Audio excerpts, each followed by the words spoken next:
University మంచి భవిష్యత్తు కోసం తెలుగు విద్యార్థులు ఇష్టపడే యూనివర్సిటీ. కాల్ 9059052378 9059052379.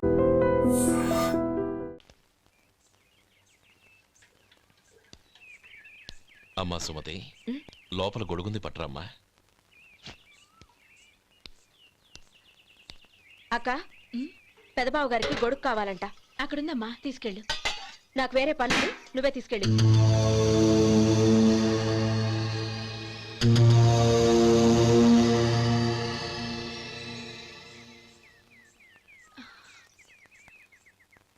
బావగారు, ఇదిగోండి గొడుగు.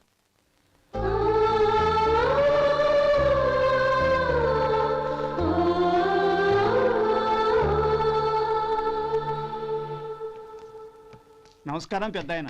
ఇక్కడేం చేస్తున్నారు? ఏం లేదు, మా ఆఖరి తమ్ముడు శేఖరం డాక్టర్ చదవడం పూర్తయింది. ఇంకో వారం రోజుల్లో వస్తున్నాడు. వాడి కోసం హాస్పిటల్ సిద్ధం చేయిస్తున్నాను. ఎంత మంచి మాట చెప్పారండి. వస్తానండి. మంచిది. అయ్యా, తమరి దయ వల్ల అమ్మాయి పెళ్లి కుదిరింది. అలాగా, మంచిది. వచ్చే నెల 15వ తేదీ ముహూర్తం. ఓహో, తమరు కుటుంబంతో సహా దయచేయాలి. అలాగే. అమ్మా, ఆశీర్వాదం తీసుకురా. 10 కాలాల పాటు పిల్లా పాపలతో చల్లగా ఉండమ్మా. మరి మేము వస్తామయ్యా. ఉండండి ఒక్క నిమిషం. అమ్మా సుమతి, దేవుడి దగ్గర ఉన్న కుక్కబరిని తీసుకురామ్మా. అవును, అబ్బాయి ఏం చేస్తుంటాడు? రైస్ మిల్లులో గుమస్తాగా పనిచేస్తున్నాడండి. ఎవరి మిల్లులో? వెంకయ్య గారి మిల్లులోనండి. ఆహా. అమ్మా సుమతి, కుంకుమేదమ్మా?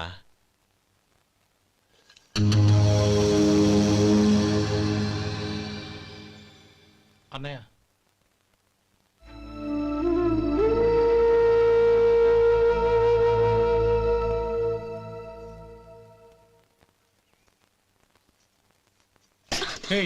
ఏంటిది? వచ్చిన దగ్గర నుంచి చూస్తున్నాను. అన్న ఏం చెప్పినా పట్టించుకోవేంటి? అసలు మా అన్నయ్య గురించి ఏమనుకుంటున్నావు? అయినా ఏం చూసుకునే నీకు ఎంత పొగరు? గోపి, ఏంట్రా ఆ మాటలు? అమ్మా, నువ్వు లోపలికెళ్ళు.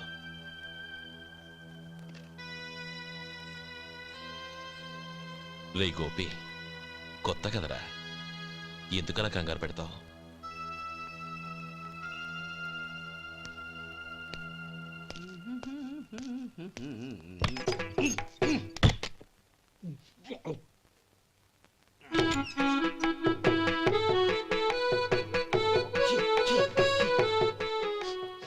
ఏంటయ్యా, ఎలక తెచ్చిన వాసన వస్తుంది? ఎక్కడా? ఇప్పుడే పోయింది.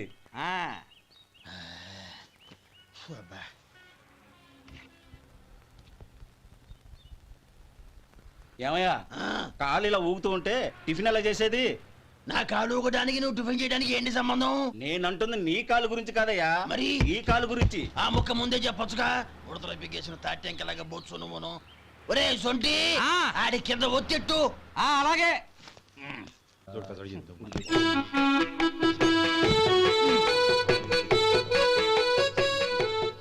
ఇప్పుడు ఓకే.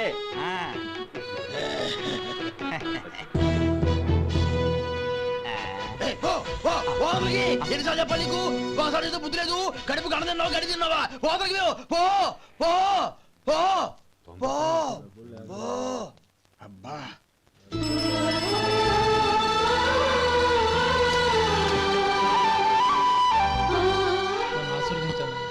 భగవంతుడు నిన్ను చల్లగా చూస్తాడు. ఏంట్రా విషయం? నాకు పోస్టింగ్ ఆర్డర్ వచ్చింది. అలాగా? మన ఊళ్ళోనే నన్ను ఎస్ఐగా అపాయింట్ చేశారు. చాలా సంతోషంరా.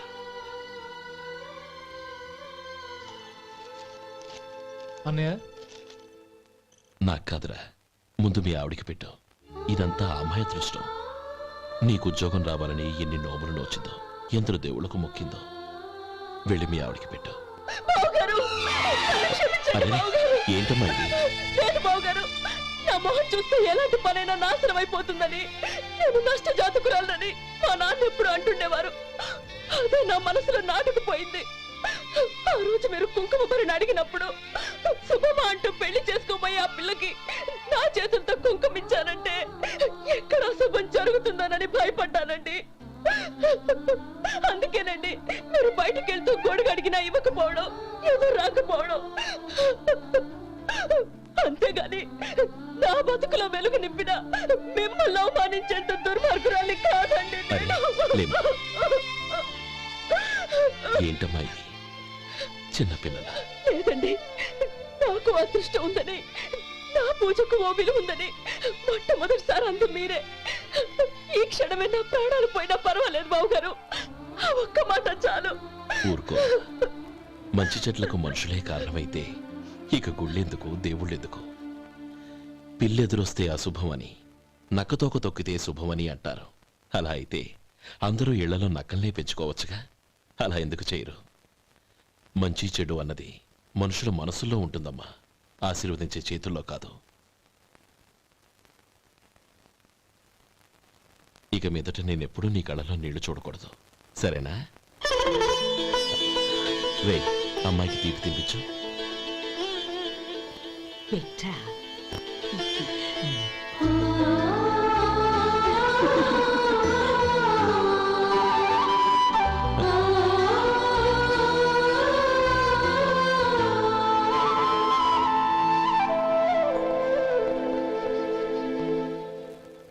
మధు, చిన్నప్పుడు నేను ఒక్కడనే కష్టపడుతున్నానని, నాకు సాయంగా ఉండాలని చదువు అవ్వలేదన్న వంకతో చదువు మానేశావు. ఇప్పుడు నీ తమ్ముళ్ళిద్దరూ అభివృద్ధిలోకి వచ్చారు. మరుదులిద్దరికీ మంచి ఉద్యోగాలు వచ్చాయి. తన భర్త మాత్రం అలాగే ఉన్నాడని నీ భార్య బాధపడదు. చూడు మధు, చదువుకున్నోళ్లే వృద్ధిలోకి రావాలని ఏమీ లేదు.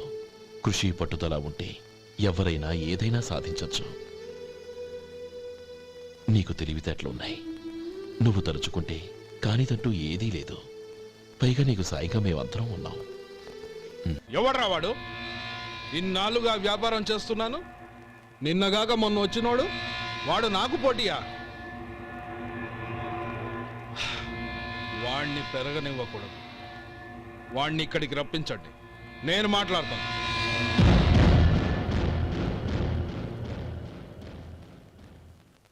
నమస్కారం అండి. రమ్మన్నారంట? నీ పచ్చళ్ళ కంపెనీ మూసేయాలి.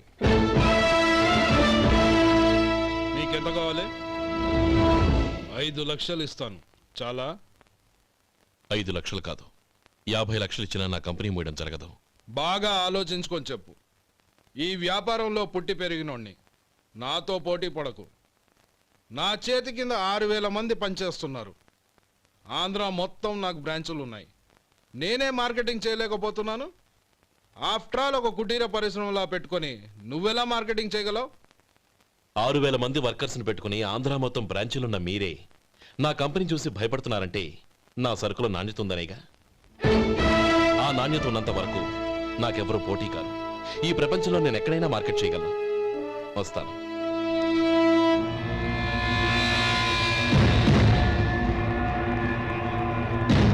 ఇక్కడ ఏం లేదండి. ఇక్కడ ఏం లేదండి. ఇప్పుడు ఊపిరి పీల్చి బిగపట్టు. నెమ్మదిగా వదిలే. ఓకే, లే. నెమ్మదిగా ఇలా వచ్చి కూర్చో. ఏం లేదు, మామూలు కడుపు నొప్పే. ఈ టాబ్లెట్స్ 3 రోజులు వాడు. ఎలా వాడాలో ఇందులో రాశాను. Token number 29. టౌన్ డాక్టర్ భయపెట్టేశాడు, ఆపరేషన్ అది ఇదని. కానీ ఈ డాక్టర్ బాబు ఏమీ లేదని చెప్పాడు. అలాగా? ఈ బాబు 10 కాలాల పాటు చల్లగా ఉండాల.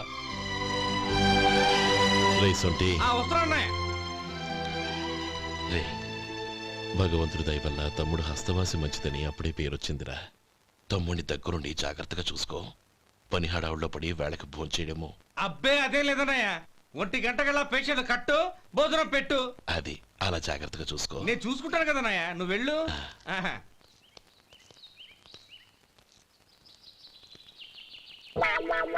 అయ్యో, ఏంటయ్యా ఉంటున్నాడా ఈ దెబ్బలు? ఏదైనా యాక్సిడెంటా? అదేం కాదండి, మరి గోరు కొరికినందుకు ఎలక్ట్రిక్ స్తంభానికి కట్టేసి ఇలా రక్తం వచ్చేలా కొట్టారండి. ఊరు కురికినందుకు ఎలక్ట్రిక్ స్తంభాన్ని కట్టేసి ఇంతలా కొడతారా? వాళ్ళు అసలు మనుషులా, రాక్షసులా? చాలా థ్యాంక్స్ అండి. కనీసం మీరైనా అర్థం చేసుకున్నారు. వాళ్ళు అర్థం చేసుకోలేదండి. అబ్బా! నీ గోరు కొరకడం అంటే ఇదా? నిన్ను కొట్టడం కాదురా, నిలువురా నరికేయాలి. మన 2 ఊర్ల పొలిమేరలో ఉన్న ఈ మల్లికార్జున స్వామి వారి దేవాలయం జీర్ణదశలో ఉందన్న విషయం మీ అందరికీ తెలుసు. ఇన్నాళ్ళు మీ ఊరు వాళ్ళు పట్టించుకుంటారని మా ఊరి వాళ్ళు, మా ఊరి వాళ్ళు పట్టించుకుంటారని మీ ఊరి వాళ్ళు దీన్ని ఇలా వదిలేశారు. ఈ గుడి మీ ఊరికి ఎంత ముఖ్యమో మా ఊరికి అంతే ముఖ్యం. కాబట్టి మన ఇరు గ్రామ ప్రజలు కలిసి దాన్ని బాగు చేయించి కుంభాభిషేకం చేయించాలనే సదుద్దేశంతో ఒక కమిటీని ఏర్పాటు చేశాం. ఈ కమిటీలో 2 గ్రామాలకు సంబంధించిన ప్రముఖులు ఉన్నారు. కమిటీ ప్రెసిడెంట్గా ఎవరిని ఎన్నుకోవాలనే విషయంలో శ్రీ గోపాలరావు గారి పేరు, శ్రీ లక్ష్మీపతి గారి పేరు పరిశీలనలోకి వచ్చాయి. అందువలన మేమందరం బాగా ఆలోచించి తర్జన భర్జనలు చేసిన మీదట శ్రీ గోపాలరావు గారే అన్ని విధాలా ప్రెసిడెంట్ పదవికి అర్హులని ఈ కమిటీ నిర్ణయించడం జరిగింది.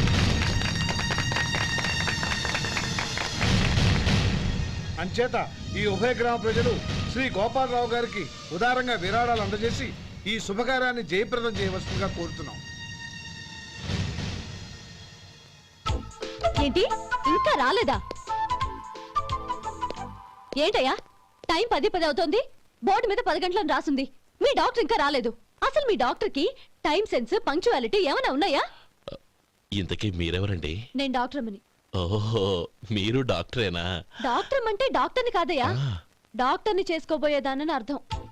ఓహో, అవును, నువ్వెవరు? నేను ఇక్కడ టోకన్ ఇస్తూ ఉంటానులేండి. తప్పుకో, తప్పుకోవయ్యా. అవును, మీ డాక్టర్ కి ఎవరో అన్నయ్య ఉన్నాడంట కదా, ఎలాంటోడు? ఎలాంటోడంటే అదేనయ్యా, చాలా కోపిస్తని విన్నాను. ఎందుకని అడుగుతున్నారు? ఎందుకంటావేంటయ్యా? ఆ అన్నయ్య మాట వినగానే మీ డాక్టర్ గడగడా ఉణిగిపోతాడు. అసలు డాక్టర్ చదివే తమ్ముణ్ణి అలా భయపెట్టచ్చా? తప్పు కదా? తప్పేనండి. కాని కాని నాకు మీ డాక్టర్ కి పెళ్ళవని ఆ అన్నయ్య సంగతి అప్పుడు చెప్తాను. ఏం చేస్తారండి? ఏం చేస్తానా, సంవత్సరం తిరగకుండానే కవల పిల్లల్ని కని వాళ్ళ అన్నయ్య చేతిలో పెడతాను. వాళ్ళకి 5 సంవత్సరాలు వచ్చేసరికి ఆయన్ని బాగా మొట్టికెళ్ళేస్తారు. అలా నా కసి తీర్చుకుంటాను. ఈ డాక్టర్ ఎప్పుడు వస్తాడో ఏంటో. అది సర్లే కాని నువ్వు పని చేయి. మీ డాక్టర్ రాగానే నేను వచ్చి వెళ్ళానని చెప్పు. నేను అంటే ఓ, నా పేరు చెప్పలేదు కదా, నందిని. ఏం చెప్తావు? అదేనండి, నందిని గారు వచ్చి వెళ్ళారు అని చెప్తాను. గుడ్, పైకొస్తావు.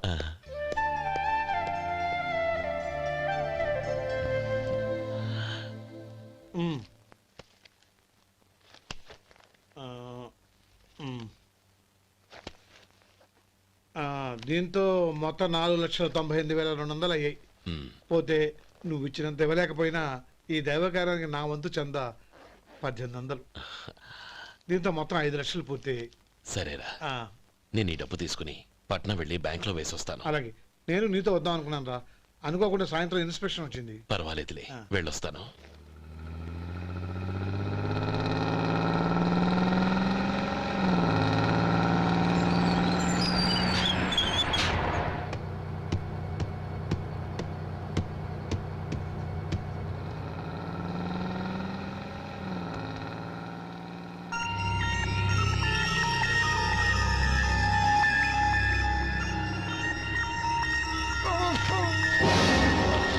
అయ్యో మూర్ఛ మూర్ఛ, బసాపండి బసాపండి. తాళం చేతులు గుర్తి, ఈ తాళాలు చేతిలో పెట్టండి. వీటి వల్ల ప్రయోజనం లేదు. 4 ఖర్చుకోకుండా పళ్ళ మధ్య పెట్టడానికి గట్టిగా ఏదైనా ఉంటే ఇవ్వండి. ఇదిగో ఇది చూడండి.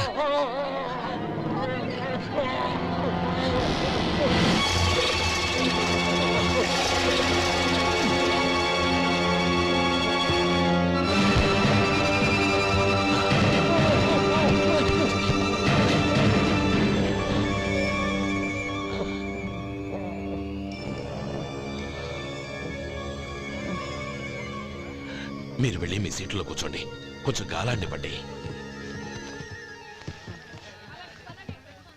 ఇప్పుడు ఎలా ఉంది బాబు?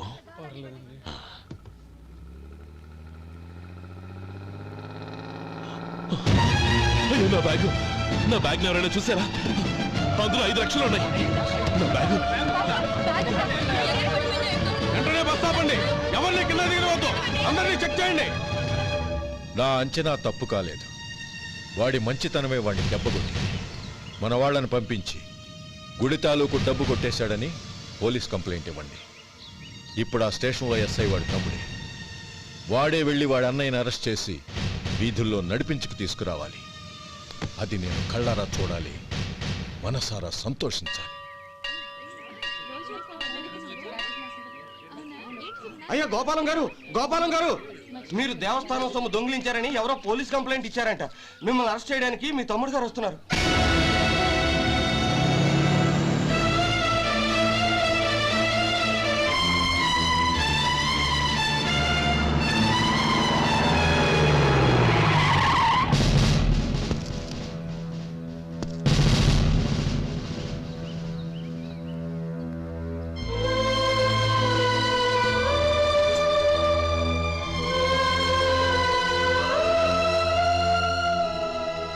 చూడు గోపి, ఎప్పుడు నువ్వు ఉద్యోగంలో చేరావో అప్పుడే తన పరానే తేడా మర్చిపోవాలి. నేరం చేసిన వాడు నీ తమ్ముడైనా అన్నైనా సరే శిక్షించాల్సిన బాధ్యత నీది. అదే నువ్వు నీ ఉద్యోగానికి ఇచ్చే గౌరవం.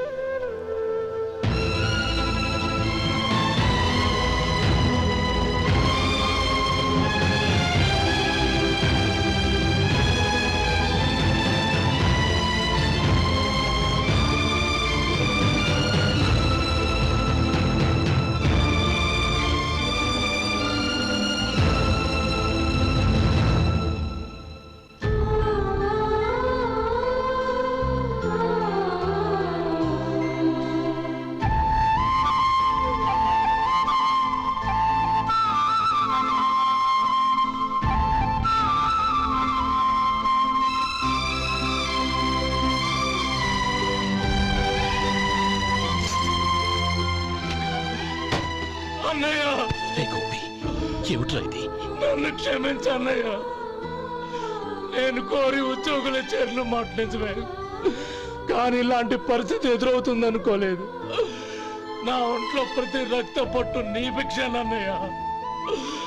నిన్ను అవమానపరిచి ఉద్యోగం నిలబెట్టుకునే బదులు నా ప్రాణాలను వదులుకుంటారు, కానీ ఈ పని మాత్రం చేయలేనన్నయ్య.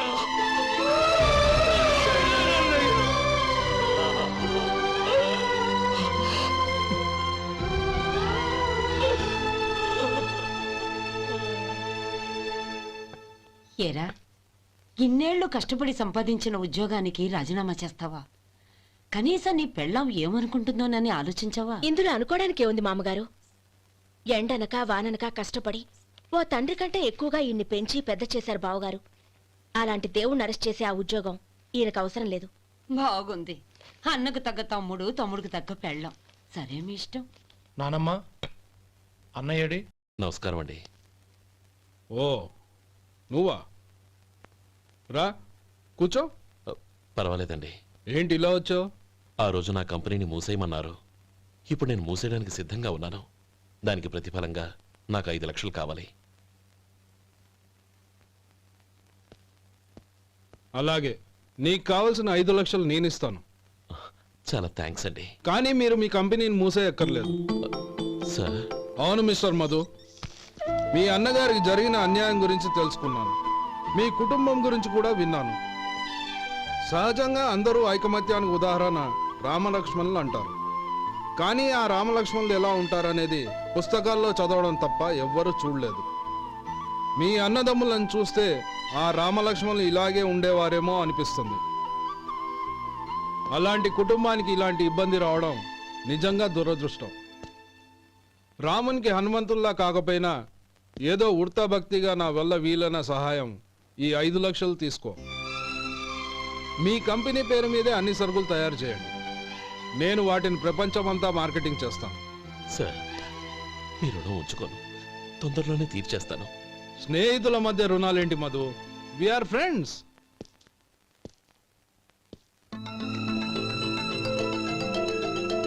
ఏంటే అక్కడ ఆగిపోయావు?